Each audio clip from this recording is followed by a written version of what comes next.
Welcome back to the Pelosive Tech Podcast, ladies and gentlemen. In case you weren't aware, Randy is actually a musician and Mike is actually employed. Little fun fact for the hosts of the show. In case you aren't aware, Drew... Are you offering me a job finally? Oh, God. In case you're unaware, Drew is also been promoted to captain. Obvious. Thank you. It's taken a long time to get Also, here. welcome back, Drew, excited. to the West Coast. Thank you. I especially And missed thanks you to- on the West Coast. Good. Randy had you for like 2 weeks, and that's okay. I never had him. Oh, well. I tried. Miami had him. We're back to Pacific World. My iPad is charged again. Hey. So it did die, but Interesting. so is yours. So is mine. They're all dead. But I wanted to kick off this week's episode kind of going into, I don't know if you guys saw the polls I was pushing on Twitter and YouTube, but it was essentially talking about the ideal iPhone lineup, because we've heard some rearrangement discussion from Gurman and basically a lot of speculation in the news on there being budget, entry-level options, and now we have pros, but now they're talking about introducing an Ultra, not this year, but probably next year, and that got me debating, like, well, what's the lineup most people are looking for?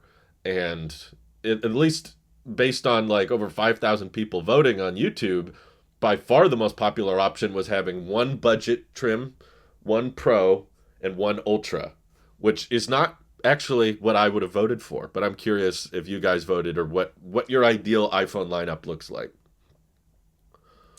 Go first, Mike. I was going to say the idea of having an Ultra in every single product line seems kind of silly to me. I think having like the Ultra chip. Sure. I thought you were going to go a different direction. Oh, no. I really love the Apple Watch Ultra. I mean, if we had an Ultra in every... That's stupid. I just think it's overrated. I mean, yeah, I own an Ultra, or do I have no, I have a Max chip, but you mentally want an Apple Watch Ultra, though. I mentally do want one. I'm just waiting for it to go down in price, or just it's mentally purchased. Yes, but I think for the watch, sure, whatever. Like all there was SE and regular watch. I think there was room to expand to an Ultra, but for like an iPad or iPhone, or even like a Mac, let me just get the MacBook Pro Ultra. So now it's 18 inches instead of 16 inches or something like that, and comes with either. Some of us want that. No, I think that's dumb. I don't know. I think it's just saying for a friend. To be fair, I think it's too excessive and all that. I think I'm more of traditional in regards to. I think the iPhone lineup is decent as it is right now, where we're kind of switching between. We have like the base iPhone, and then two whatever. budgets, two pros. Yeah, two budgets, two pros, and that one budget that's not the regular one can flip between being a mini or max. I think that's great because they can still try to figure out what people want, and I mean, it introduces a little bit more excitement, I'd say, for like every year to see whether we get another max or we're jumping back to the mini, or vice versa. Depends on what you're talking about. Or plus. So, yeah, plus or whatever. Did I say well? Anyways, I think. Yeah, I knew what you meant. You're good. I don't know. I don't think we need a Max everything everywhere. I don't think we need a Max iPad at this point. We already have like pros that get discarded like yours, unless you forget the cord. And apparently, it's like the most dire thing. I get so many people in the chat and in comments are always like, "I bought this M2 iPad Pro and I use it for YouTube. This was a bad idea." It keeps coming up like that, and I'm like, I tried to tell you, I really did. But you bring up a good point that like the Apple Watch got Ultra, but the Apple Watch didn't even have like a Pro. It was a very simple lineup, so giving it Ultra felt like, okay, magic number 3. Now we have SE, regular, Ultra. iPhone is already all over the place. We got SE, last year's model, 2 cheap ones, 2 Pros. So adding an Ultra to the mix is kind of like, where are we going with this? I'm fully in support of like adding another, or like switching things up, as I should say, in which I'm open to the idea of 2 regulars, a Pro and an Ultra, but I just I don't really see a reason unless, I guess, okay, maybe I'm sitting on the line a little bit too much, because if it does do well, then great, good for Apple. If it doesn't, then okay, well, we tried. So I guess I'm indifferent. We tried. I guess overall my opinion is You're an extreme centralist. Kinda, yeah. I think it's done more great at the State of the Union address. You lean far center. My fellow Americans. Yes. Anyways, what about you, Randy? Ask not what iPhone Ultra could do for you. Ask not what Apple could do for you, but what Google can do for you. Foldable? Ugh. Yeah. I can't actually throw up in my mouth. If I can. Please That was mute Randy's that. answer. Please mute Okay. that. That was my. I'm my editing effect. this week. We're gonna increase the volume and play it in slow motion. You're gonna get a Whopper with no onion. So, Randy, did you vote? I voted on your Twitter. Actually, I'm a proud American. I vote every time. Every chance. Right. Yep. I always vote, Drew. Every poll tweet, you need to post the "I voted" sticker. I think I might just do that, honestly. I'm going to retweet every one of your polls with "I voted." That's perfect. Just don't say what you voted for. Yeah, we got enough division. That's private. That's private, yeah. So I did not see the 5th option on Twitter, because you can only have 4. So I went to go take a look at your poll on YouTube right now, and I was like, oh, that is the most popular one. So I was consistent. I voted for the same one on each. But here's the thing: what I voted and what I would want, it's because Why'd you do that? listen, because your what I want is not on your poll. I want I see. as close. Yes, I'm a what do they call me? I'm a boomer. Oh, I want What? as close to Steve Jobs' vision as possible, because I agreed with it, that allocate all your resources to one iPhone and make that the best iPhone you can make. Then make that iPhone possibly in 2 configurations of sizes, and let that be the Tim Cook bleed through of providing options. Make the best iPhone you can make, and we call that so far iPhone Pro, whatever. And I like that. The idea of a budget line, the term of budget, to me translate as supply chain. We're using parts and chassis, stuff, lower cost. Our costs are lower. Sell it to you. That to me equates as budget.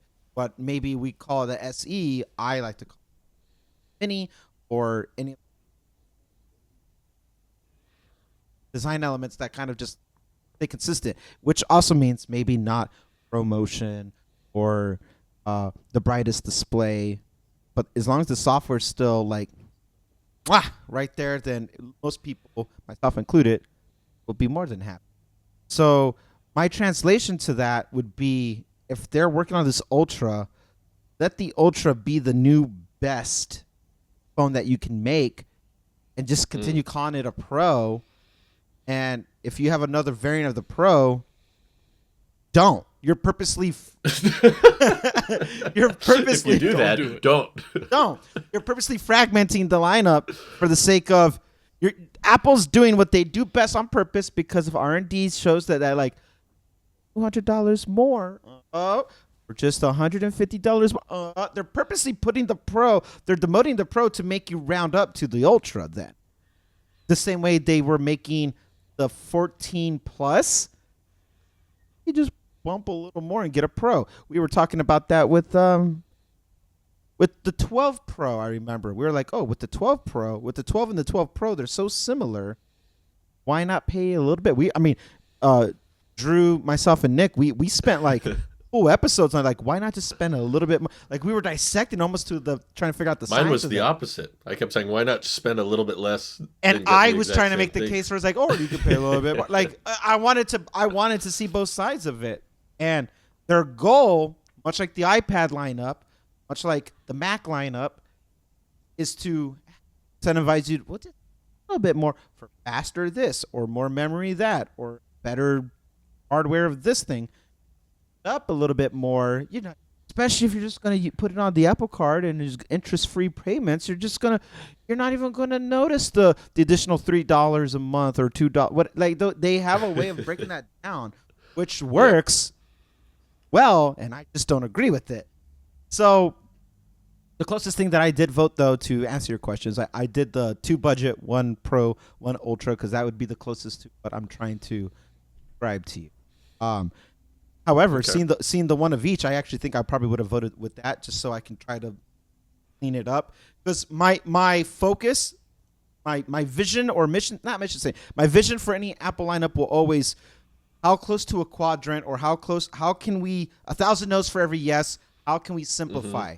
Because iPad's not simplified, iPhone not simplified to my liking, Mac. There's a lot of overlap. And the overlap, we all know is intentional. I just don't like it because I like clear cut, listen, here's something for you. If you are that person, you're not that guy. You're not that guy, buddy. Believe me. But if you are that guy, here's the best of the best. Mac Pro, the iPad Pro, the iPhone Pro, the Apple Watch Ultra, we'll call it a Pro. Here's your Pro quadrant. Your Pro. That I always try to filter because it's clean, and you don't have to make them compete with each other in a way that, that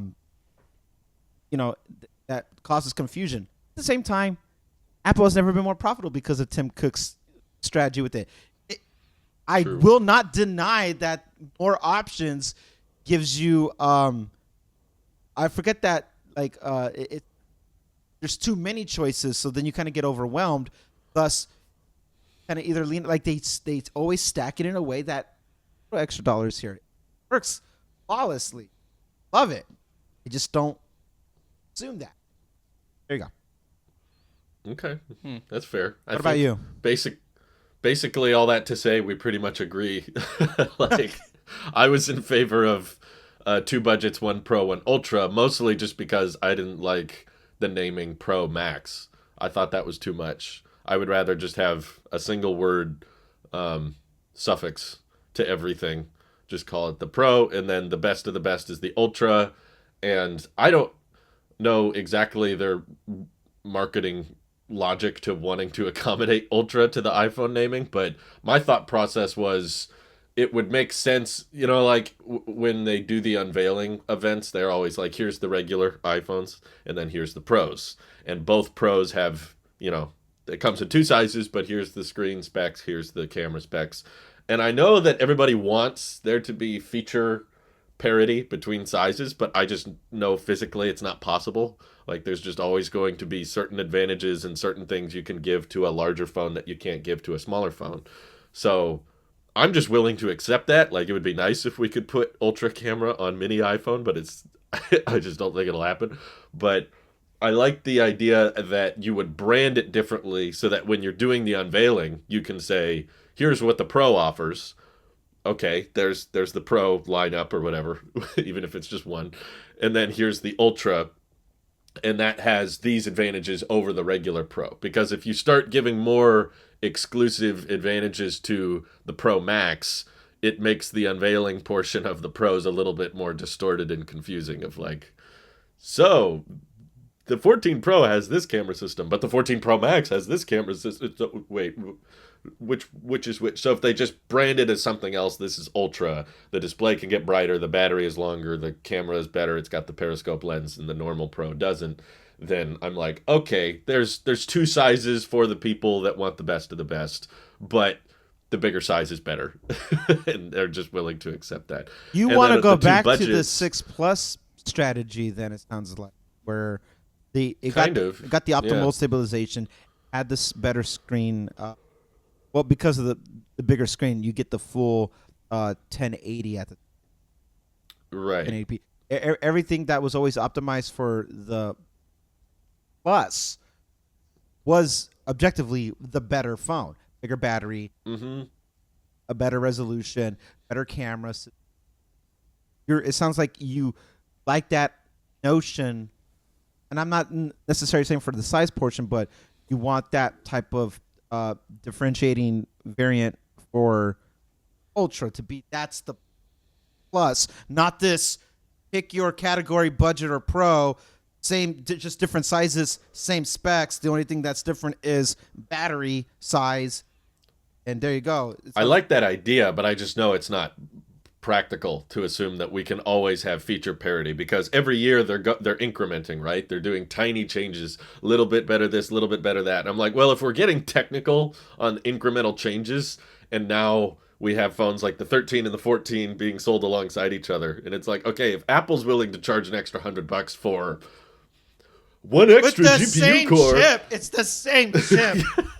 but the GPU core, Randy, that results in a 20% boost in, Yeah, if my we're getting left that cheek. technical. It's like Apple's willing to say there's a whole number difference between those two models. So if that's the case, then I think if we're going to get a periscope lens on one model but not on the other, then that can easily justify a completely different naming scheme too. You can say that that phone is Ultra and that Pro isn't Ultra.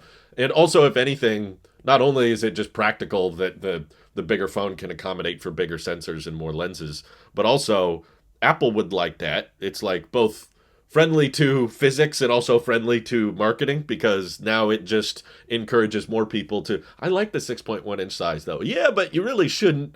You better quit that, better start liking the Ultra size, because you'll get a way bigger phone if you get used to it. And you're like, fine, I guess I'll have to get the Ultra. I don't like the size, but I want the camera. Apple wants you thinking that way. They want you to try to justify spending more because you feel like, oh, I buy a 15 Pro, there's no periscope lens. Oh, I got the worser phone.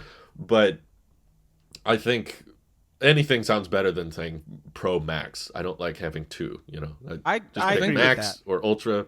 I'd say what interests me is the sales on the Ultra and how they compare to the Pro. If we have that case where True. it's like one regular, two Pros and a Max, or even two regulars, a Pro and a Max. Yeah, I still want a mini.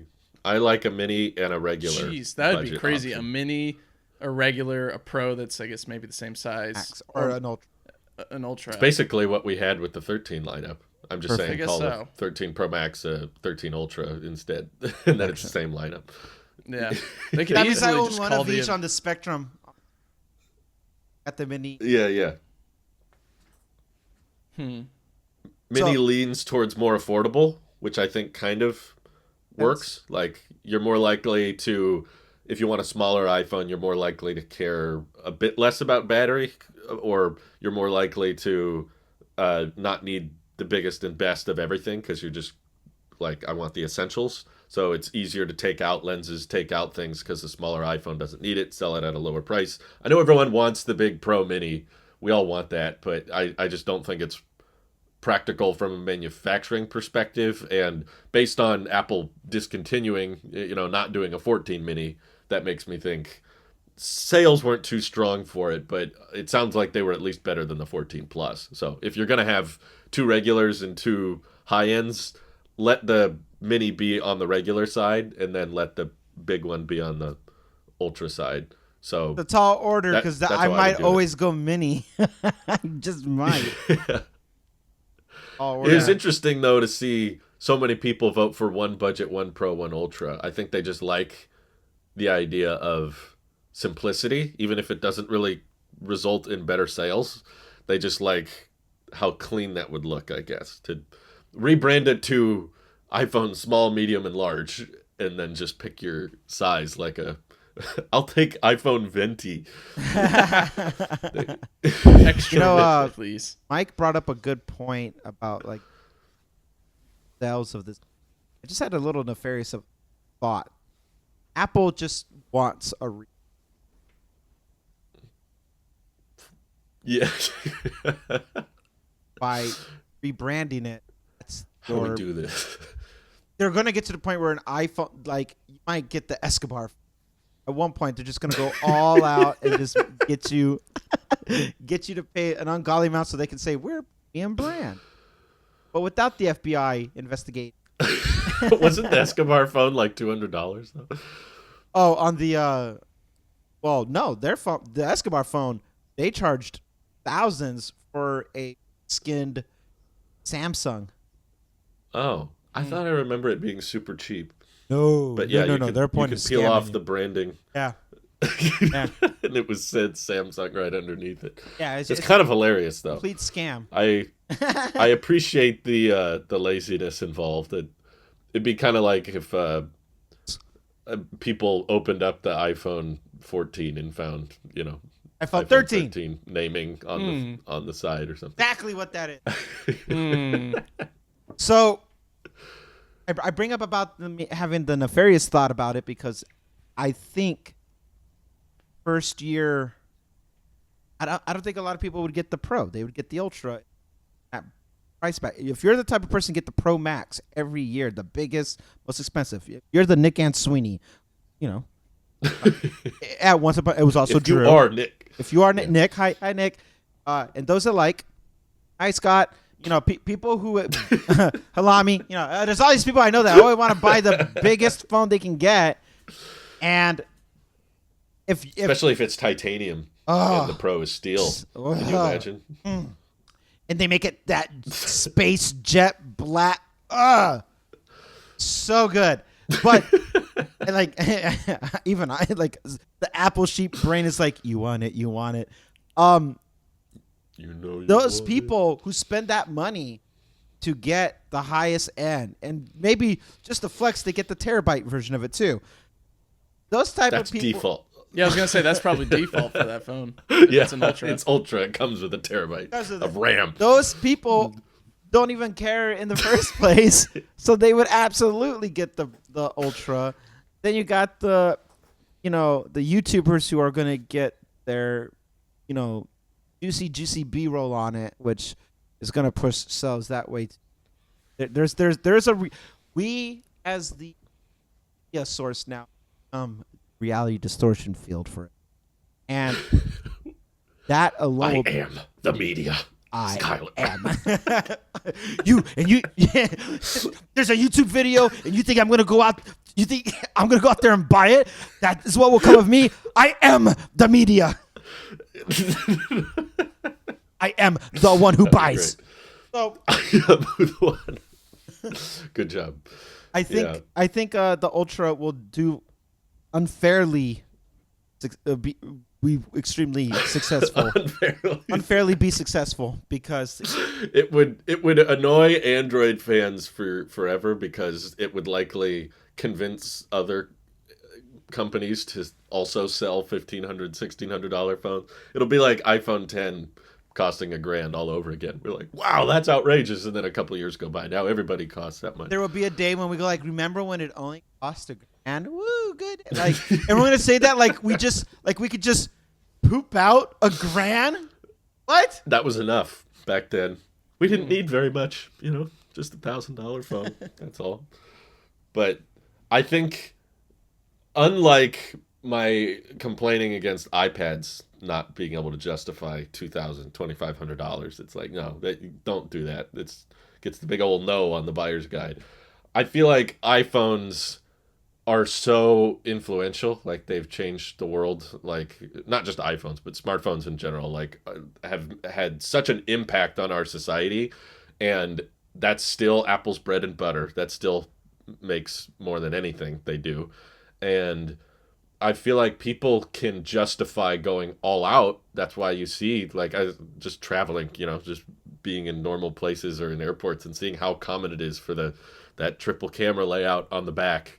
And I see these people that are always doing their IG stories from the plane, and they hold their camera right against the glass of the window, and then the LiDAR's like, oh, I gotta focus on this dust particle, and they're trying to get it to focus as they're, Guilty. I see all these people, and I'm like, I don't think they're all just into telephoto lenses and LiDAR, I feel like there's got to be this barrier here. And I'm still perplexed that the 12 Pro sold so well when the 12 was almost identical and so much cheaper. But I'm constantly battling in my mind with that. Like, what is it that people are justifying Like, why are they flocking to those pros? Why are they selling so well? And I think a lot of it just comes from, like, I use my phone a lot. So I want to make sure when I get one, it's the best possible version of that phone. I don't really care how it's the best possible version or whether or not I will utilize those features. I just want to know that I got a good one. And I feel like that's why people will comfortably drop $1,400, $1,500, $2,000 on their phone, because they're like, well, I use that more than my laptop. I use that more than basically anything. It's with me. It fits in my pocket. And like Randy, having a lot of big life milestones lately, it's like, I want to capture this moment the best way I can. So a lot of people are like, yeah, I want the best possible whatever. I don't care if it's incremental. I don't care how much better it is. I just need to know it's better than the last one in any way. So people will drop huge amounts of money on their phone. And I think you're right. I think you're both right that the Ultra would probably sell better than Apple anticipates and probably better than analysts would anticipate. Oh, $1,500. No, that's crazy. Like, they can't even justify selling a $1,100, and then everyone buys it. Oh, shoot. Okay. Here's why I little double down about why the Ultra would do better than the phone. This is not an example of the 10R. The 10R was cheaper, bigger, and better battery life. It had a bigger screen real estate. Yep. The best battery at the time. It was cheaper. Yep. And it came with, at the time, the same wireless charging, same everything else. The difference is it wasn't OLED. Only difference was not OLED, and it wasn't a 1080p plus screen resolution. Right? 1080p plus. Because like it wasn't new membership. No, don't give them ideas. I love it. Get ready for 1080p 2 plus. The way of water. Stop it. No more. Stop it. The way of iPod. The way of the iPod. Stop it. Your series of the way of the iPod. I love it. Yeah. So, I this is not that. This would be, because I think Apple learned their lesson with that too. They're like, oh, we have a 10s, and people are like that. 10s Max or 10. Oh, what's even a Max? Yeah. 10x. Yeah, 10x Max. 10x. No. Plus. I don't know where you're getting X from. 10S Max. Remember? Tennis match. That's what we called it. You're right. That's what it was. Tennis. iPhone naming. X was always a mistake. So the 10R was the best seller, and the 11 did phenomenally well. Woo! Come on, Randy, we can get through this. Because they brought even more of the Pro exclusives to the cheaper option, which also got even cheaper. Ultra wide fixed so much for your casual Instagram, Snapchat person, and then people just want to take some photo. Like ultra wide, I remember there once was a time we had debated, you and me and Nick, but definitely you and me were kind of toe to toe with this. We were debating about what was the better second camera. Would it be a telephoto or an ultra wide? I was so adamant about ultra wide, and you were like, I think telephoto would actually give you more. But then when we got both, and you were like, oh no, this more information. You can always get more information. Like you instantly like that's it. And the fact then that they took that and put that in the base model iPhone of that year, it's something that we have to this very day because of it. Because I think that those two is 80-90% of what you need. The 2X or 3X, a lot of people don't care. They're cropping in, or they'll find some way to work around that. And the people who do care, that's what the pros were made for. Or I've seen so many YouTube videos, just get a dedicated camera. Just have the camera that like I've seen that argument used so much because they're always like one of the limitations of a smartphone is that it is a smartphone camera. There is only so much hardware going in on that, and they rely heavily on the post-processing software that's happening with that. And then those show side by sides between the two. And objectively, the Black Magic would do better, for example. Like it's just facts with that. Any camera with a bigger sensor is gonna. So get you real bokeh instead of algorithm predicting bokeh. You know. So I feel so adamant that after the 10R and 11, after they had their time, everything going forward, I always felt like the bigger one was going to be the better one, because Apple And fixed. probably because of the price parity too. Like Right. there was no longer between the 11 and 11 Pro, there was like $300. Yeah. $400 to the 11 Pro Max. Yeah.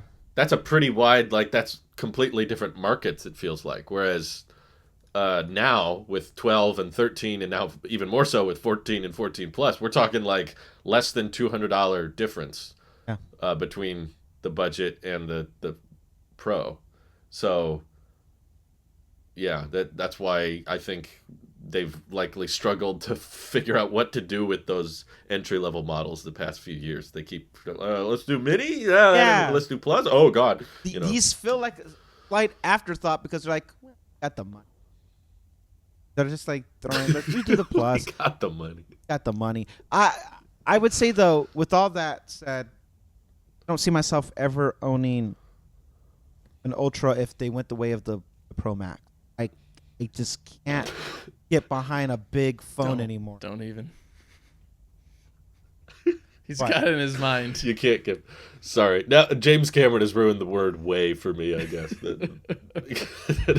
I think, Randy, you would get it, but just to review it for like a month or whatever. I think you would get it about 4 months after it came out. Yeah. And then be like, yeah, this was fun.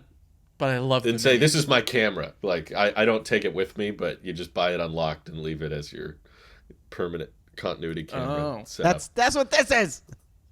Yeah. It will replace your Pro Max. My 13 Pro Max? as We'll your see. dedicated camera. You can I- see, like, every I have my pore, mini. every for my hair phone. on that face after he has the Ultra's But telescoping lens. you can do a video where you're like, I use the 13 mini because it's compact and it's great. It gets the job done. But smartphone cameras can only get so good. Sometimes you need a real dedicated camera for good quality, which is why I have the iPhone 16 Ultra.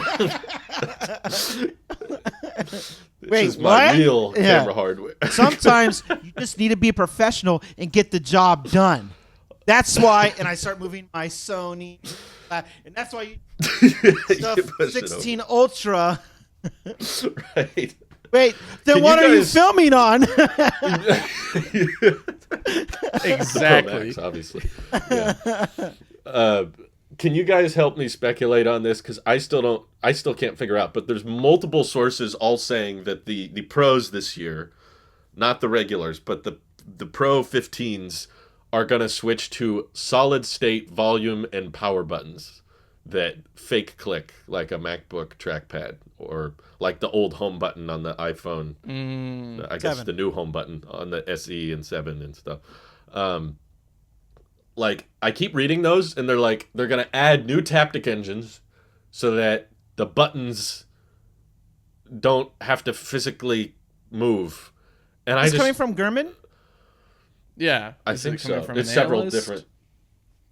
different analysts. I think Gurman's one of them, but I still can't. And Quo as well. So it's sounding more and more likely the more I read about it, but I still can't wrap. This seems like a solution looking for a problem to me. Like the buttons don't take up much space physically in the phone, and I would argue that definitely new Taptic engines would use way more space than the tiny, like, if you've seen the teardown and the mechanism that makes the button click, it's like a piece of paper, basically. It's like this tiny, thin strip of plastic that just goes back and forth. To replace that with a pressure-sensitive button, how does that affect cases? How does that affect where the Taptic engines have to be placed? Yeah. And I keep telling myself in my brain, like, there must be some other use case for this that I'm just not seeing, but I keep trying to visualize it. Dynamic button. That's so stupid. It's probably true. That sounds believable. Introducing Dynamic dynamic button. Touch Hacked ID it. is back in a whole new Ooh. way. I think would it's be- a good idea for like keeping the phone environmentally safe. What does that mean? No, keeping it. That doesn't make exactly. I guess I had a brain fart. Clicks button. Why do you hate the environment? Clicks button. Courage. I think, okay, let me rephrase then. I think it makes it more durable as a phone and more waterproof, sandproof, anything proof. I think it's a smart idea for making it more life-proof in a way. No trademark on that, right? Dynamic life. But I think it's, I don't know.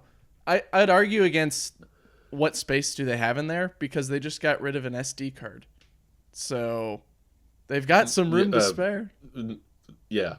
Did I say SD card? Sure. What I mean. Whatever SIM it tray. is. SIM tray, thank you. Yeah. I was like... I'm falling apart with ahead. Randy as well. You need some coffee. I got tea. Sponsored by We're Moto recording Militant. early. No. Man, that sponsorship really paid off, didn't it? I think it's a them. good idea. I'm in opposition for your opposition towards But like, the is dust haptic water and buttons. dust resistance? I feel like is more limited by the speaker, not the like. I've taken my phone in 20 feet of salt water several times, which you shouldn't do. But I can tell you confidently flinching to afterwards, the buttons were perfectly fine. It was the speaker that I was, but like the limiting factor preventing iPhone water and dust resistance is all speaker related, microphone related stuff. It's like the buttons are sealed. Like that's not the issue, but maybe it is. I don't, correct me if I'm wrong. And I don't do teardowns and stuff, but maybe iPhone repair guys have said, oh no, it's sand gets in that button. It's ruined. What would you propose then as a nice new feature for the 15 that isn't USB-C? Dang it. I knew you were going to. That isn't USB-C. The one I've had in the back of my mind for a while because it sounds crazy and ridiculous, which is why Apple would do it, is the Ultra's bigger, right? And maybe gets even bigger than the... Make it smaller. No, the Ultra is tiny. Like, they might even go to, thinner bezels and 6.8 inches or whatever, just bigger phone for the Ultra. And if it's bigger and it's getting Thunderbolt, hopefully, that means it could technically maybe handle a larger amount of heat coming from the CPU and GPU. So maybe, not this year or next year, but maybe in the iPhone 17 or 18 series, they start putting in, like, binned Pro chips. Like M3 Pro or M4 Pro, they can fit in the iPhone. And then when you dock it to a monitor, now it has all this extra outperformance. It's the kind of thing Not that I this could see, again. like... My Everyone phone- said I was crazy when I suggested putting M1 chips in the iPad. They all said, no way. Apple wouldn't do that. The iPad doesn't need Mac level chips. There And then they goes did it. Drew drinking his stupid juice again. It would not run at the full clock speed, but like it's something Only I half could clock. see Apple trying to just pump more marketing lingo into their, like, more reasons to get the Ultra. Well, it doesn't get the best chip of an iPhone of all time, so The best iPhone gets chip ever made. like something like that. Faster than You know. fast. I don't know. But this What is do you think- I guess, the reason I don't have a good answer is partly why I haven't upgraded my iPhone. Oh, So. well, there we go. I don't know. I think I don't know what they can do. I'm welcome to the feature. What about you, Randy?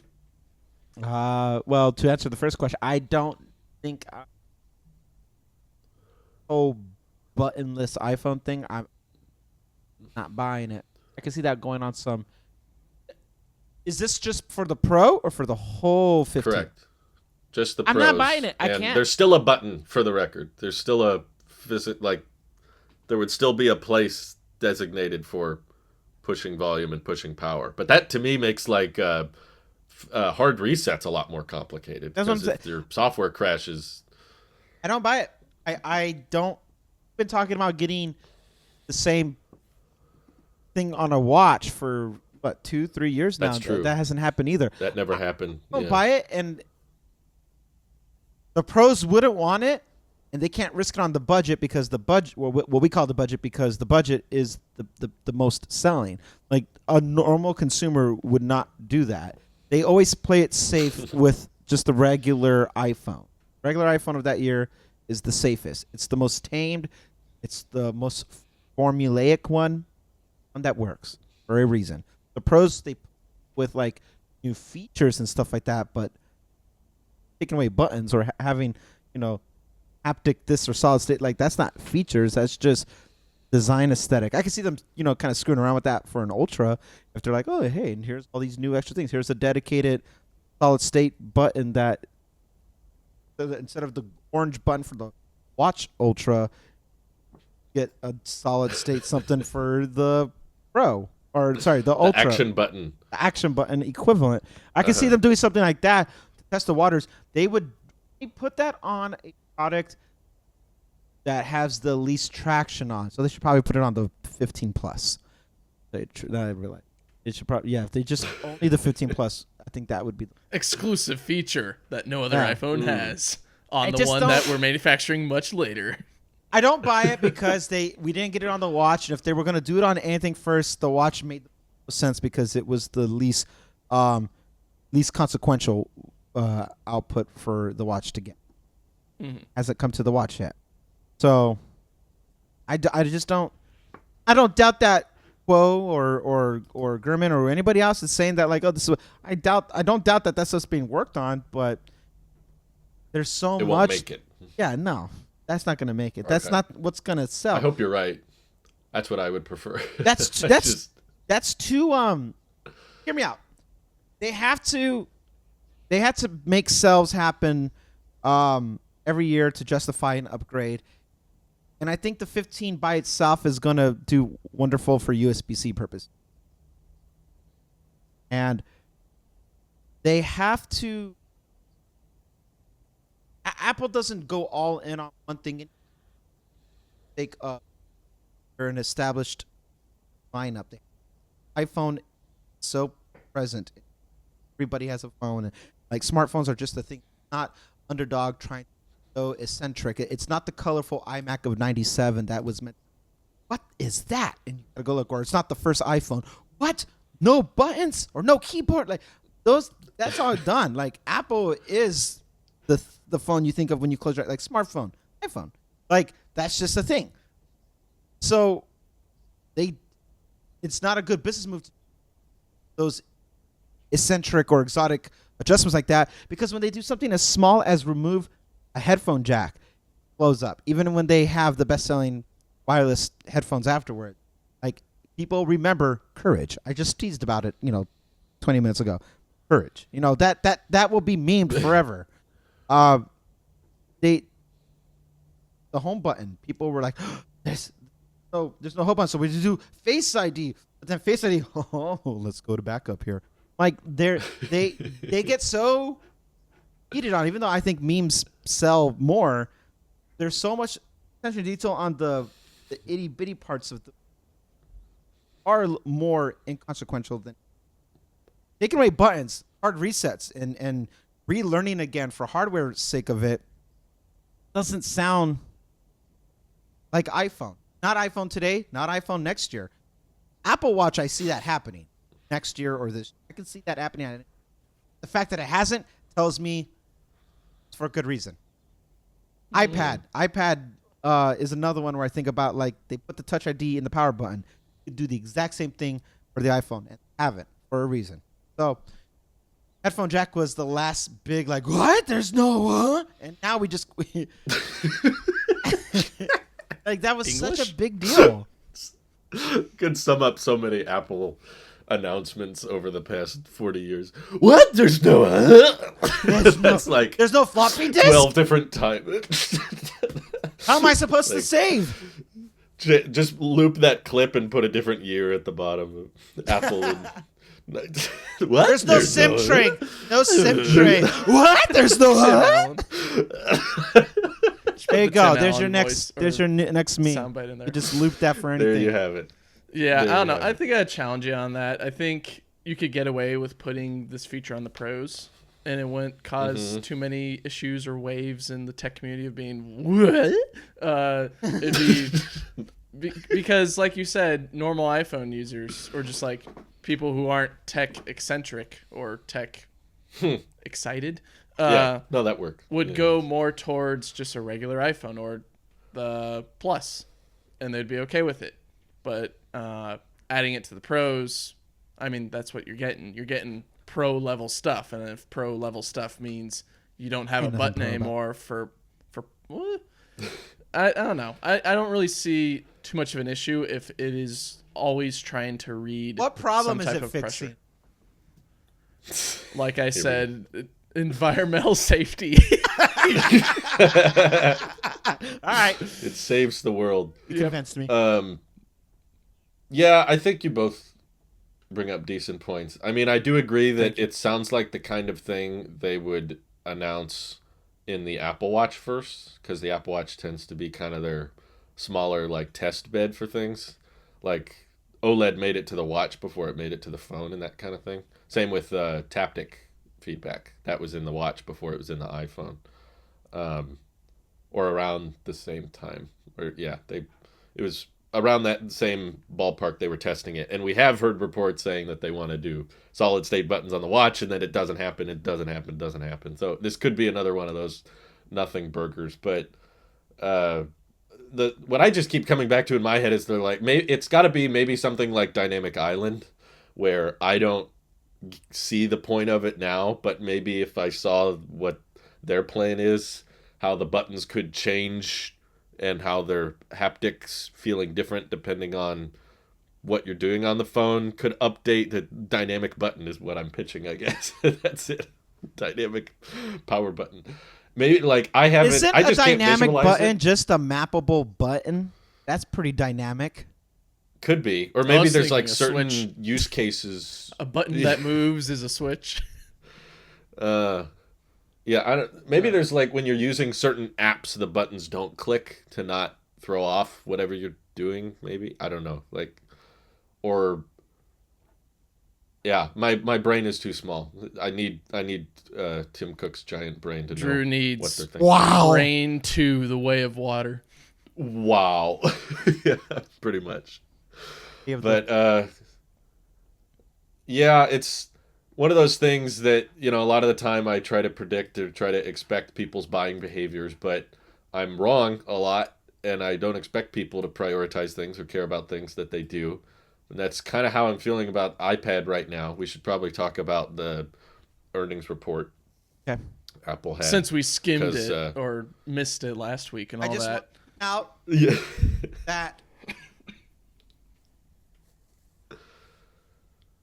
So, it is the best iPad ever made. Cannot change my mind. This single-handedly counts the amazing sales because I'm part of that 30%. 30%. I contributed Year-over-year growth. Mm-hmm. because of the mini. Solely the mini. That is a flippin' joke. Agreed. Yeah, you're right. Yeah. So I think a lot of people, or at least one, were asking what I thought of iPad sales going up, being basically the only division that went up. iPhone was down, Mac was down. Services went up a little bit too, but iPad had probably the biggest jump. And I would just like to clarify that I think it is mostly coincidental because we're just talking Q4 of 2021 versus Q4 of 2022. And I don't recall what all came out in Q4 of 2021, like iPad-wise. The I mini. know it wasn't iPad Pros. The mini came out. The mini came out. And I guess like the main reason I think iPad revenue went up so high is because we had a release, a iPad Pro and iPad 10 release in the fourth quarter, and we didn't have that in 2021 other than the mini, which I want the mini to sell better, but I guess maybe it didn't make a big splash when it first launched or whatever, but like there wasn't it's not a apples to apples comparison, if you will, because iPhones You're tend ugly to for launch. that. Don't ever do that again. That's terrible. Shame. You're better than that. Don't go for low hanging fruit.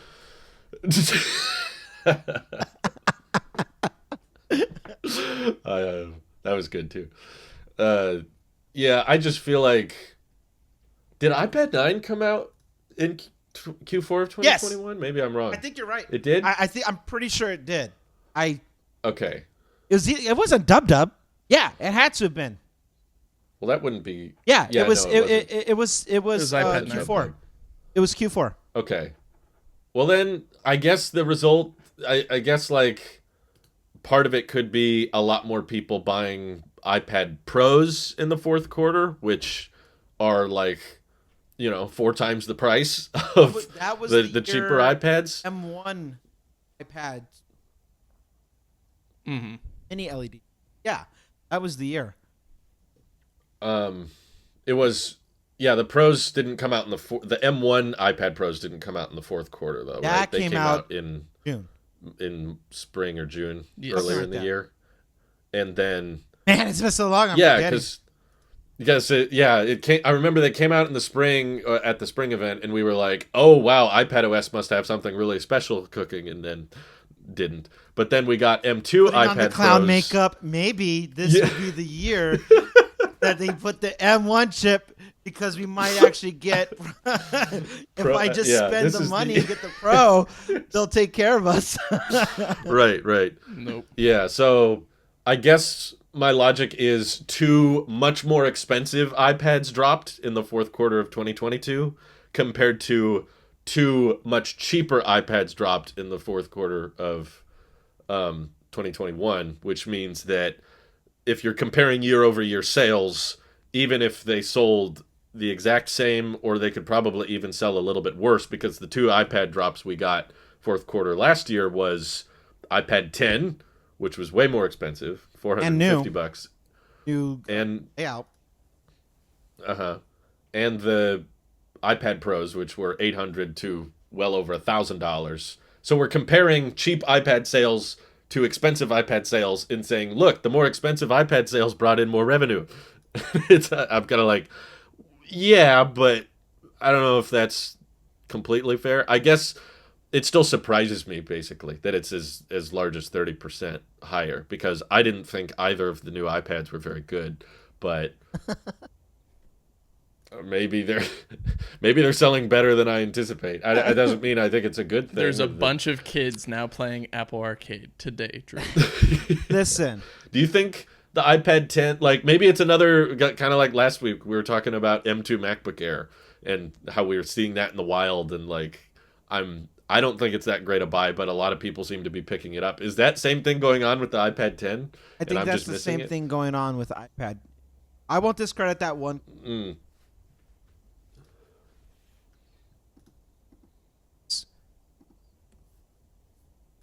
There's more for the iPad than just what prosumer. Multiple actual windows, file man, proper download button for. Who am I? But there is a category of people who would use an iPad for iPad's sake, like they want a iPhone. I think the best way I'm trying to wrap my head around that is that like the iPad mini for me is the iPad that's meant to be an iPad. I use it more than I've touched the iPad Pro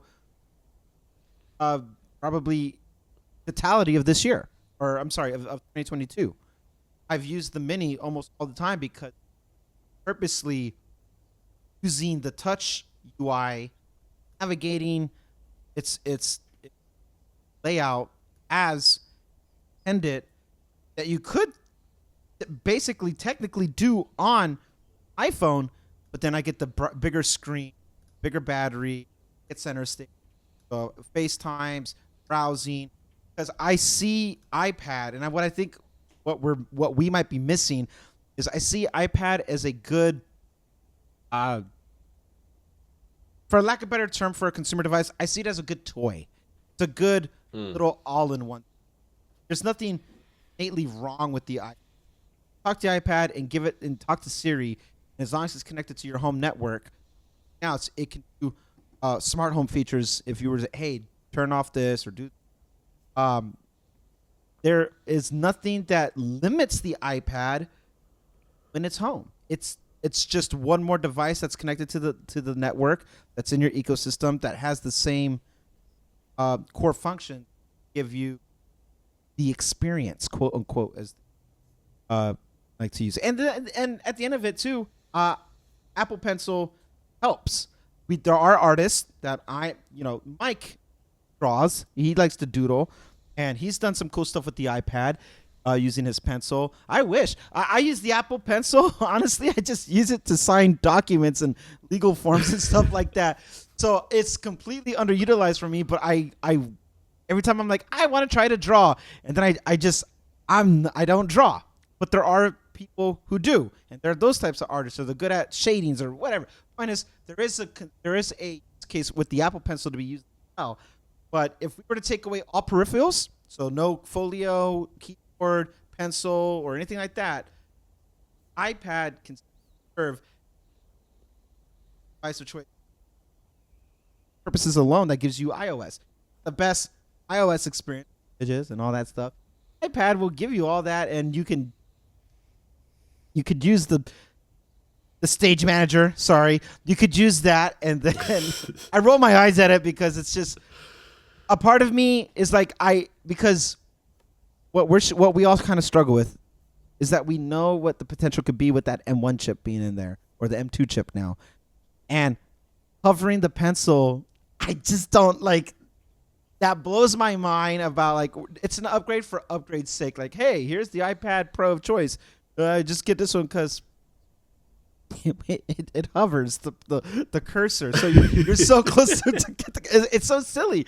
But trying to think outside of that, like, listen, they treat the iPad Pro the way they do the iPhone Pro. You're not meant to upgrade the M1 Pro to the M2 Pro. That's not who that is for. It's for a person who they're coming from very old Gen 1 iPad Pro, or maybe never had an iPad Pro. They're like, I think I kind of want to get the biggest screen. That's who the iPad, I would say, just in a world where there's no certified refurbished or whatever, get that iPad then. We are limits. We struggle to see the we are crippled by knowledge. We know what the M chip can do. And so it just blows our mind when it doesn't do it. But for everyone else who does not know or care, who does not have a Mac or whatever, and they're like, hey, it's for my kid. Hey, it's for me. I'm taking notes at school, or I like to draw, or it's just on this device around the house because I don't like, or whatever the case may be. There's nothing innately wrong with iPad. This is me trying to be as objective as possible. Nothing wrong with it. It just could be so much more and still give all those people what they already use. But I'm blinded by the fact that I come in from the prosumer side. Like it's hard for me to break away from actual file management, streaming, everything that we could do. If I can do this, what we're doing right now on the iPad Pro, I'm not even asking for like put Mac OS on. I'm just saying if iPad OS was optimized, App Store and website apps. Then you can actually multitask, literal multitask. That doesn't take away from the people who media. It doesn't take anything away from them, and it optimizes the M1 chip. If it works for a MacBook Air with no fans, there's no reason. Those camera systems are not enough to say, oh, we can't do it because it's going to too much. I don't buy that. So I'm crippled by knowledge. Yeah, I to address or to build on that, and then also address High Roller's comment that we're addressing right now. I think he did make a good point that a lot of elderly, less tech savvy people and education based customers think the iPad's great, and I do too. I think it's perfect for what I use it for. A lot of the time it's just I'm sitting at my kitchen counter while my wife is cooking, and I have a funny video or I'm sketching or something else, and it's just a big small screen or a small big screen or anything like that. It's nothing like I have to carry around in a giant backpack. It's just flip it up tripod in the pocket, I guess, if I want, and then go wherever. Mm-hmm. I use it in bed and everything. It's a great screen for wherever I want to take it, whether I'm, I don't know, drawing, looking at Reddit or anything else. It's a nice viewing platform where I want just a little bit more screen real estate to look at things or show things to my wife and not have her squint because it's on my dinky little 6.1 inch iPhone or anything like that. But yeah, I do think there is a market for it, but for the pro market, we just need more things for it. Maybe the answer is macOS, maybe it's something else, but I think a lot of what you said, Drew, earlier, just it being refurbished sales, certified refurbished sales or anything like that, possibly contributed a bunch. And if not, it's just a bunch of people who wanted to buy an iPad this year. It could just be that. It doesn't necessarily mean that Apple may have changed something drastically. It could just be a trend with the market where people just, even though I guess we're kind of in some recession type of financial crisis, people thought buying a regular iPad or an iPad mini or certified refurbished or even a Pro was a good choice at the end of 2022. Yeah. Well, and I think it's a little bit thrown off the results because we got, I believe, no new Macs in the fourth quarter of 2022. I don't think anything came out. But in the fourth quarter of 2021, we got the new MacBook Pros, which were huge. Like, that was a huge, like, it's the first time they did M1 Pro and M1 Max chips. There were a ton of people upgrading all at once. So when we say, oh, Mac revenue is down 30%, it's like, well, you're comparing, box office revenue of, Top Gun after 6 months and saying, see, that's lower than Avatar's first opening weekend. It's like, well, yeah, sure. But it's a little bit unfair comparison just to say, well, Mac revenue down, iPad revenue up because of what was launched. Also, in Mike showing when the iPad 9 and iPad mini came out, it was actually September of 2021. So those iPads, when they first launched, weren't even in the fourth quarter yet. So we're talking about not, opening weekend, first launch type sales. We're talking about trailing sales compared to day one launch day sales of iPad 10 and iPad Pro. So I think it's kind of skewed, but I definitely, if I haven't made it clear, I see the value of iPad not being anything more than iPad. I just think that what I've always said about iPadOS is not that it's like fundamentally broken and unusable. It's just stagnated. Like everything we pitch for iPads being used for the elderly and their simplicity or just a bigger screen, that's been the case for the past like 5, 6, 7 years. Like the iPad's good at being a bigger screen that can play content. You can take notes on it.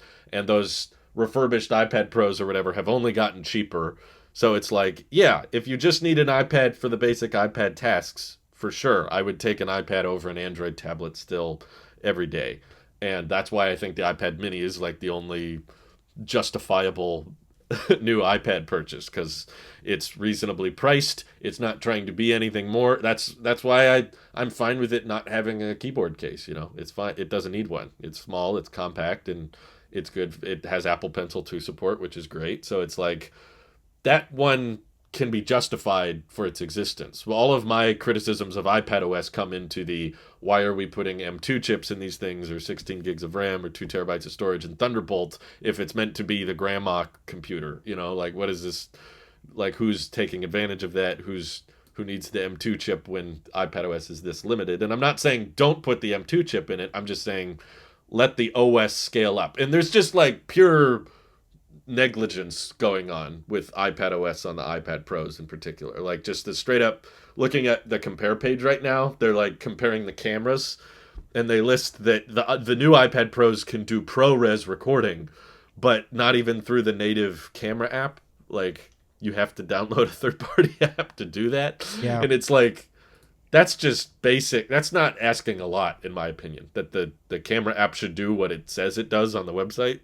Just like an iPhone can record in ProRes using the native first-party camera app. Like, This is and no optimized battery charging and basic stuff like. I'm like, this is not like I'm asking for a lot here. I feel like I'm asking for a lot when I ask for Mac OS, but there's other basic things. Did a whole wish list of things that none of them were. It should run Mac OS. It did like a big list of little things that iPhones can do and Macs can do, but this can't. AirPods can do more things. I think you have a good point. I think there's room for growth.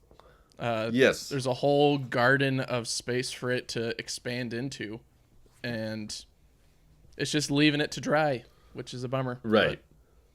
But for the cheaper market, for the lower end iPads for education and stuff, yeah, I agree. It's fine. It doesn't need to do much more than what it's doing currently. Yeah, it's been fun.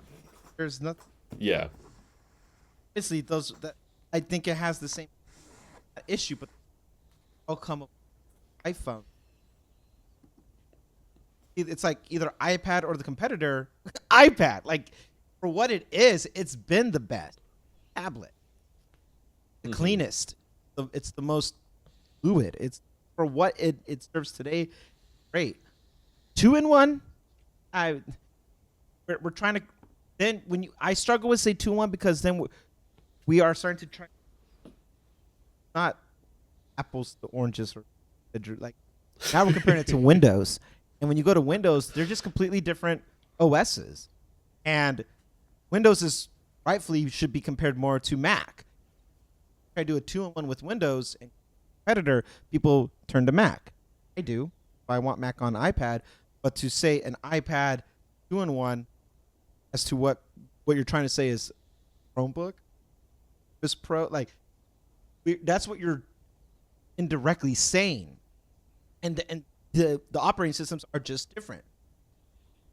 But then you have to kind of give it to then like Windows, because these Windows crappy as battery may be, there might be fluidity. At least it lets you download what you want.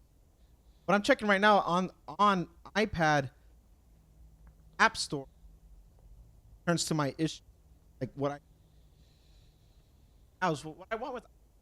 I just want more pro applications for iPad. I like made for iPad. I want that. I want OBS as an App Store app. Then, if we can't just download from a website, we can open up. I want a way that we can use same performances that we can get out of Mac, and that means you gotta dumb it down for the touch UI instead of Mac OS. Then if we're going from touch UI to the GUI or from GUI to touch UI, then that's what you got to do. They made it work with Vinci. They made it work for Photoshop. Kind of. There is a limitation, but it's that's there. what I don't like. Is like there's always some. Well, you need the desktop version for such and such. Like I don't want that. They're when we're trying. They're trying. If they put the foundation there, you can always improve on what's then at least already there. We got nothing for streaming. Like the only streaming that you get is consumer streaming, like YouTube or Twitch or what. Like I tried it. Shows. It's terrible. It doesn't work. The third party's streaming software on iPad is a joke. Like it's broken. And I know. I'm looking at it right now, and work. I'm rolling my eyes at these things because it's. Well, they don't allow external webcam support either. That like give the Mac even camera. has continuity camera. Yeah, give the same. That's my point. What we have with the Mac, make for iPad. Like do your own version for iPad. If iPad's meant to be this limited version of Mac OS, but an enhanced version of iOS, then do a proper overlap. Do a proper collaboration. Meet in the middle. And give the same oomph that makes Mac OS, the iPad. I mean, the icons already they're so bleed through with what the user interface looks like already. I'm looking at my yeah, it's all basically the same. I don't see I guess I'm failing to understand why we can't do something as simple as true multitask, a genuine multitask. I'm not even saying for the iPad Mini. I'm saying do it for if it's like you need to have the M1 or an M chip, you need to have at least 11 or 12-inch. That's what it takes. At least do something. There is no day-to-day difference between iOS and iPad Pro and the iPad Mini. Get the same user experience out of it. When you don't, especially when you don't apply peripherals. Like if it's find an iPad for iPad's sake, it does not say, hey, it works if you have an Apple Pencil. It works if you have the Folio. Okay. Buy the iPad in this store. If it costs one item and you buy the iPad, there's no difference. Difference starts to show when you start. So stop with the Folio connector, stop with the Apple Pencil. Let that same connection happen on the you can't, etc. That there's so much headspace. That's what's so frustrating. Right there. It'd be so much. Fix those little things right there. You have a much better product. I'm not even saying my iPad Pro would work then. Fine. Make it an iPad, M1, M2. If that's like, it's just little things. You'd be like, all right, real contender. Let it compete with the MacBook Air. They like overlaps anyway. More money will go to the iPad. Costs more for the iPad. Point. Mm-hmm. Yeah, No the profits. cannibalization argument didn't make sense to me. It's like, no, that's Apple would much rather you blow $3,000 on an iPad than $2,500 on a Mac. That's Just for so sure. you touch it. Mm-hmm. Fine, there you go. There you go. Yeah. I think I'll stand by my point I've made before. I still feel this way. In February of 2023, the only way to get me to buy a new iPad is for it to replace my Mac. I still feel that way. And that may be never. I understand I'm saying what I'm agreeing to. Because they may never be able to fully optimize the OS to do everything that the MacBook can. So if that's the case, then so be it. I guess I'll just keep using my 2018 Pro until it doesn't turn on anymore, because there's not much I use this for anyway. So, and I don't even care if it stops getting software support, because I just need it to run one specific version of Over. And as long as it's running that, then my iPad has a purpose. And if it doesn't get iPad OS 20 or iPad OS 25, I don't care. Like, why do people put so much value in those numbers? I feel like, especially when every year it just disappoints us more and more. Like, this makes me miss iPad OS 16, makes me miss iPad OS 14. It's like, so why are you buying iPads based on, well, this one will get more years of support? It's like, Yeah. What does that extra year of support mean? A weather app, or, well, by the time we're on iPad OS 20, they'll be giving all kinds of features to the new iPads that they won't give to your M1 iPad, because they'll say it's too old or too slow. So it's like, I think people get hung up. Oftentimes, I'm trying to encourage people, get last year's model, get refurbished 2018 this or 2020 that, and they're always like, yeah, but it won't get as much support. And I'm like, you're putting like a dollar amount, like I will spend an extra $300 or $500 for an extra 2 years of support, when I know for a fact, if the situation was flipped, imagine if Apple was like, for iPad OS 20, you need to pay $150 to update your iPad. You wouldn't do it. Right. Of course not. You'd be like, no, that's not worth it. I'll just keep my old OS. But Especially because the older OSs still get the security updates when there's a patch that needs to go out. That's true. That happened recently. Did you see that? There was like a iPhone, who was it? 6S got a firmware patch. They will security still update? provide Yeah. like your that is iOS 12, I think, is what it was. iOS 12 got a security patch recently, like a couple that's weeks somebody ago. making a case against a product sake of like contrarian, in the sense that, like, listen, like, because at the end of the day, the security vulnerabilities is the only thing that matters when it comes to your user experience software that you use. That's the only updates that actually matter. If they said we're no longer supporting this version, if it's not bricking it, like actually like fundamentally something in the code, Yeah. most if not all don't do that anyway. That matter going forward. Drew, you and I on record absolutely love iPad OS 14 for what it was. Probably our I still favorite. miss it. Every Yeah. day. If I could go back to 14 and just get security updates, that would have been it. It does not change anything. At worst, it would say to upgrade 16 or older to get the latest app update working. By that case, I would say then I'm not gonna use it. I'll go to YouTube on the browser. We're talking about true, yeah. we have Over You already. can use the browser, right? You can use the browser. So you're right there anyway. I wouldn't lose any sleep for it because all I need to do is get into my Over or GoDaddy One studio. I need to get into, but then I could use whether YouTube Studio or man or.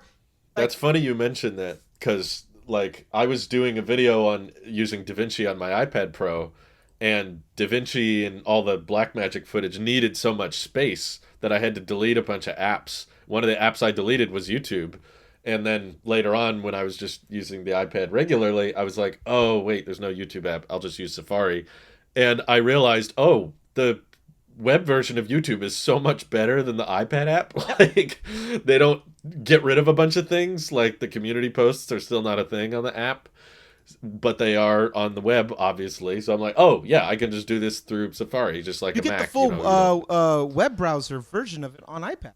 No limitation on it. So And I was like, oh, so who cares if it doesn't get the latest YouTube app because the latest YouTube app kind of it's closer sucks. to Mac OS using the web browser than it is using app. Yes. There's no YouTube app for well, if there Mac. is, it's crap. There probably is, but we don't use it. Yeah. No one That's uses not how we uses it. Right. So Yeah. and likewise for me, it's like the only other thing I would probably use is like maybe banking, but then I go to the .com anyway.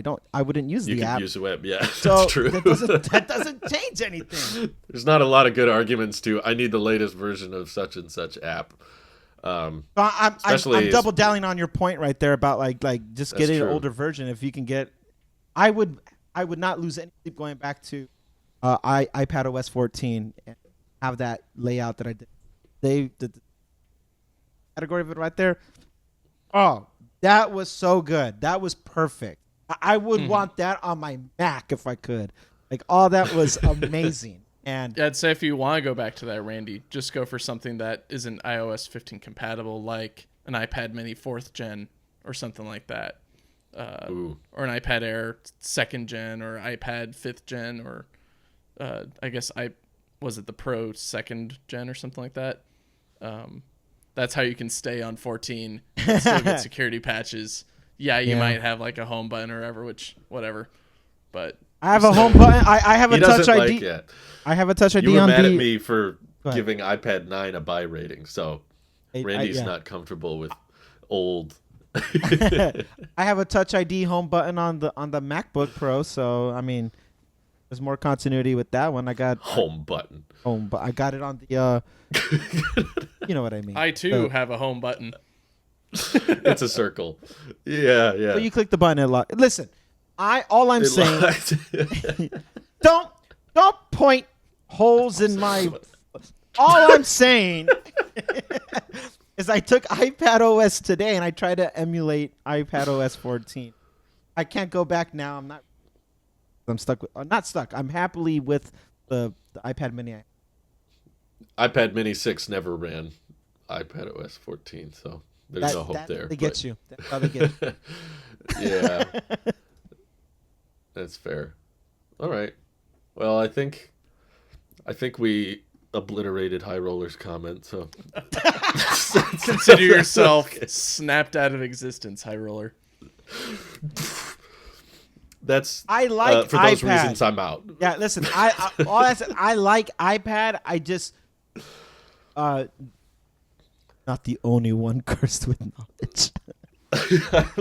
I've liked the 2018 iPad Pro. It just hasn't gone anywhere from here. Like there's What are you talking about? Went all the way to Florida and back. This one went to the Philippines Oh wow. and Puerto Rico. This iPad went around the world, but I intentionally left the pencil behind on those trips because I was worried I would lose it. So Drew, but also unbent Yet. today. That changes. take that, Nick. Drew. I have a traveler's question for a YouTuber. How did obvious limitations, and I know we talked about USB, like you couldn't charge your iPad. So I that to the side. How was it being on vacation, on travel, the iPad with? Did it? No, I'm trying not to steer you into a certain answer. How was it That's okay. having an iPad with while you were out and about? Did you find it redundant, helpful? You could do more with it. Was it help any with in your use you and that we've been talking about with the iPad now? How was it with you instead of just iPhone? Made a point to. The sole reason I brought it is because that's the device where the outro credit names are listed. So if I needed to update the list, which I actually did one time on the trip, I needed to update it. And I didn't want anybody to support me directly and then not see their name in the credits. So I was really paranoid that it would die and someone would join. And then I would have to try to reach out to them or say, hold on, just wait a couple more days, I'll add your name. I probably didn't need to, based on my conversations with the supporters. Most of the time they're like, I don't care. That's fine. I just like your stuff. But yeah, essentially, if it weren't for those files, I haven't figured out a way how to transfer that over project to my phone. Probably because it's an older version or something. If it weren't for that, I would have left the iPad behind. The Mac is definitely far more useful to have on the trip. Also, just being a physically larger battery makes it a wonderful battery bank on trips. Like when you need to charge your phone. We were flying with Spirit, so you get nothing on those flights. You know, there's no chairs, there's no lights. It's you just everybody is in a dark room and face down on the floor. So Spirit Airlines, everyone, but they don't even have power outlets in their seats. Like you can't charge on the plane. So if I needed to charge my phone or Louise's phone or something, having just a big battery bank that's USB-C, just I can plug straight into that and charge was really great. And also, for the first time, I got a lot of use out of the HDMI port on my MacBook Pro on this trip because I was staying at my father-in-law's place, and he just had it was some Google weird-looking TV. I think it was like a TV that had Google TV OS or whatever it's called. I don't know what it was, but the remote was weird. The remote had too many buttons, and they want you to use Google Assistant, and it didn't work, and it was really clunky and It annoying. had a joystick on it. It was really strange. There's all these Joy-Cons everywhere. No, but I didn't want to use that. So what I loved about my Mac on this trip was I could just unplug his, because he had like a Comcast cable TV box connected to the TV. And Yeah. I hate TV. So I just disconnected the HDMI from that, put it in my MacBook, and now I have AirPlay. Because you can AirPlay things directly to your Mac. And because he had this weird setup with all his remotes, that's a pet peeve of mine, is having more than one remote. Instead, I just leave the MacBook HDMI to the TV, and then my phone becomes the remote by AirPlaying. So I would just load up the show or whatever we wanted to watch, cast it to my MacBook, which would then play it on the TV, and now I can pause it, skip, and rewind straight from my phone, which is now the remote. So that was much easier than trips prior when I didn't have a HDMI equipped device, or I was staying at a place with a TV that didn't have AirPlay or something. So that was just a nice way to have add AirPlay to any TV. That's basically what my MacBook Pro is. Plus, it's a MacBook Pro, so it can do work and stuff. But I think the ultimate version of that would be getting like the old, was it the 13-inch MacBook Pro, like the small one, the gold one that Nick had or whatever. So it's like easily like storable, but like you could take it anywhere. You don't have to worry about whoever's TV hardware. But there's no HDMI on that, so you need an adapter. Oh, I forgot that those suck. So never mind.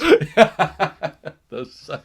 But like a refurbished 14-inch MacBook Pro would definitely be smaller, but the MacBook came in clutch. My only issue with traveling that the iPad is still better at than the MacBook, there's one thing that still annoys me, is AirPods sharing. If me and my wife want to watch something while we're waiting in the airport or on the plane, we can both put in our AirPods, and with the iPad, you can easily just tap multiple AirPods and it'll output to both. On the MacBook, you can do it, but it's this annoying, complicated. You have to go into, Randy knows, the MIDI setup, and you have to select The multi-output device and select both the AirPods, and then you can't change the volume once you've done that. So my wife is using AirPods 2 and I'm using AirPods Pro, so I have the noise cancellation and she doesn't, and she's like, "Can I turn it up real quick?" And I'm like, no. "Honey, you don't know what you're asking right now." My eardrums. It's too I much. gotta switch it back, change the volume, try it again, see if you still like it. And so I don't know if that was in my macOS. I didn't do a macOS wish list. Are you but that's saying that still iPad very is high. better than macOS in one thing? Yes, thank you. Wow. I That's thought you were gonna insane. take it a different direction. But Oh, no, yes, no. that sums it up. There's this one thing that should be a lot easier. You should be able to just click the AirPods in the top corner and select 2, and it outputs to both. I shouldn't have to go into MIDI setup and make a multi-output device just to have 2 sets of headphones. But because we know the iPad is capable of doing this, and we know the MacBook has the same Bluetooth, and it's just a software thing, and it's very annoying on the Mac, but much easier. That's the on the one iPad, thing but I'd say iPad the is Mac dead, is so. very Windows-like. You have to like for Apple. don't I'd even say know how to Windows. do that I'd on say Windows. archaic in a way, right? Yeah, Not like- archaic, but like dated. It's because Windows is like granular control. If you know how to get into the system settings and get into the deep rooted files, and you could do whatever you want. Whereas like Mac is always meant to be intuitively like. That's one of those situations It's where it supposed to. does Yeah. not just work. You have to get It just doesn't work. it doesn't work. That's true. Yeah. I So, will add that's- though, Drew. Someday you're gonna accidentally update over on your iPad.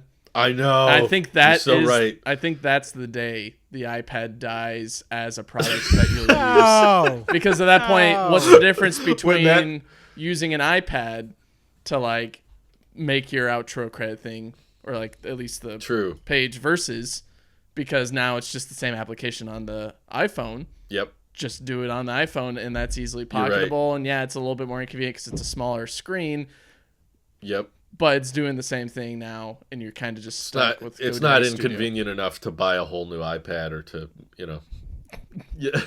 It's like, it's a little annoying, but it's not that bad. So you're right. The day that updates, which it still hasn't, is going to be like a throw the iPad out the window moment.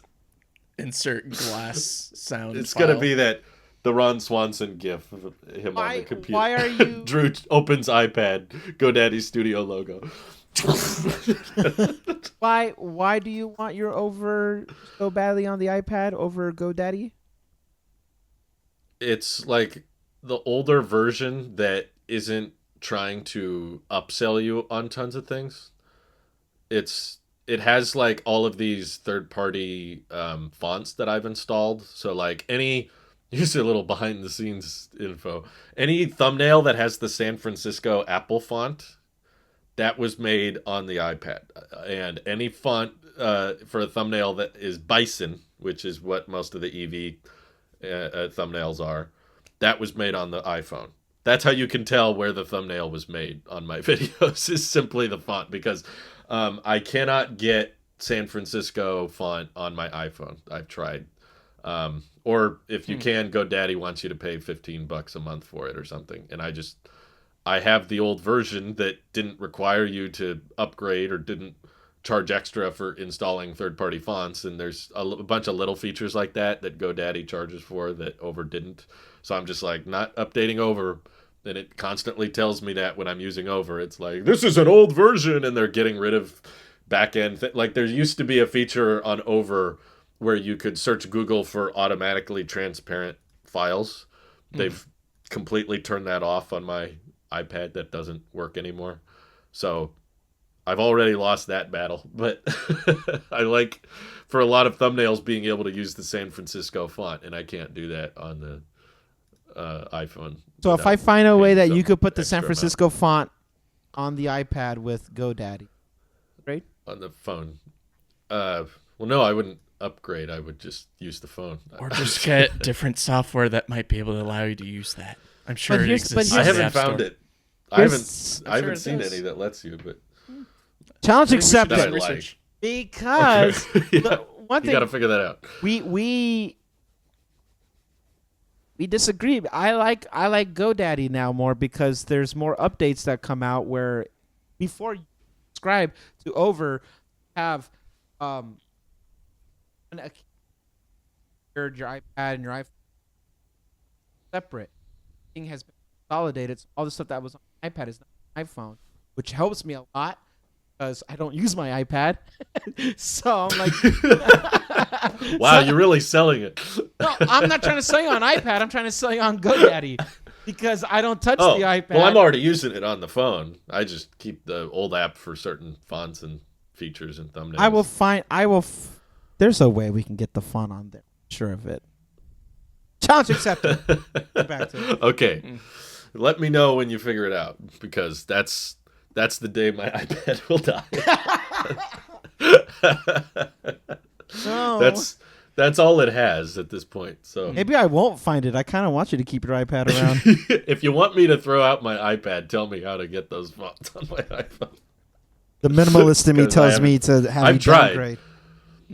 I've tried several times, but Apple sheep in me wants Yeah. you to have your iPad. Licked it here. to be fair, it's too old and too dated that I could get any meaningful amount of money by selling it, so I don't think I would sell it. It would probably just sit and become e-waste like the EU wants. Throwing shade at a country or an organization of nations. Yeah. Good job. I don't know why. They're bringing USB-C to the iPhone like I want, so thank you, EU. Yeah, right. But Your e-waste. I will add, I did something. This is a little bit more non-Apple, and a little bit more tech/gaming focused.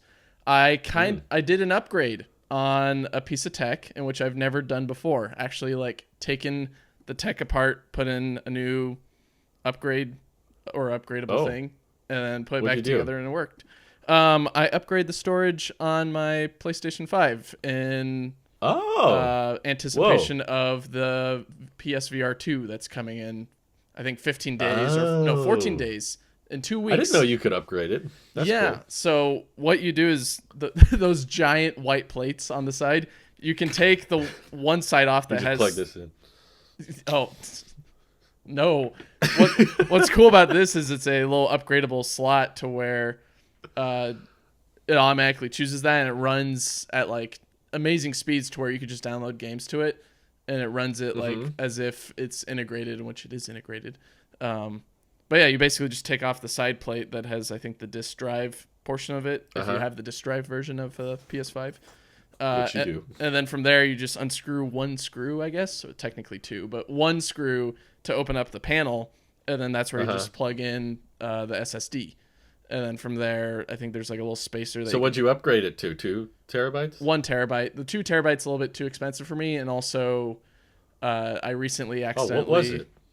So I have a 1 it 500 gig? I have a 1 terabyte PlayStation 5, but it's not technically 1 terabyte because of all of like the pre-installed apps, or I guess Yes. Oh, so you added an additional terabyte. yes. So instead of being, I think, was it like Gotcha. 800 gigs, now it's 1.8 Yeah, terabytes. so basically 2 terabytes. It's That's almost cool. 2 terabytes, I guess. Yeah. So I haven't downloaded anything on Nice. it. Well, no, that's false. I have downloaded Gran Turismo 7 because I want to play that. So that'll be fun. But it was like the first time I've ever taken something apart, put something in, like some upgradable thing, and then put it back together. Yeah. It's very vanilla, very like nothing close to like building your own PC. But I felt really good afterward. I'm like, okay, this was nice. I built that console myself. Right.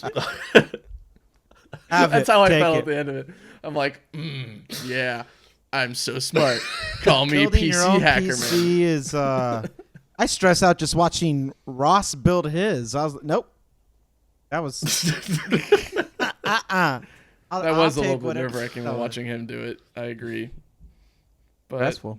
I was pretty excited about it. I thought It was a good experience. That's awesome. I'd suggest Good. if you want more storage on your PlayStation 5 or whatever, if you have one, go for it. It's very easy. Good. Not too bad. Nice.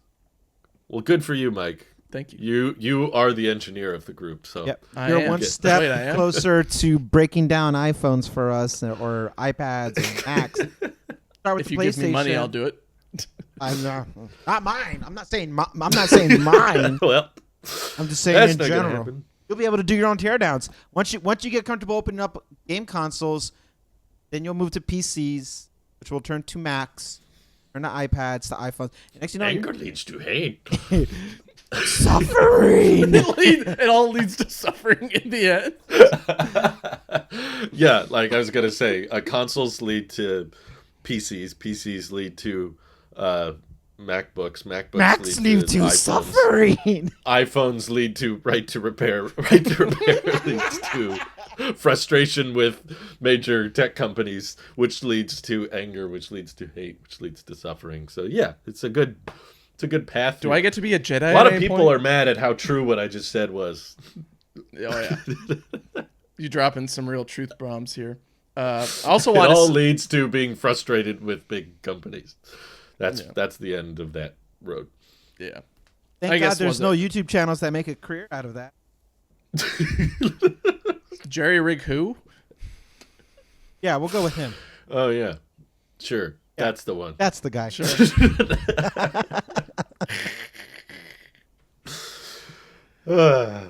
Well, Good stuff.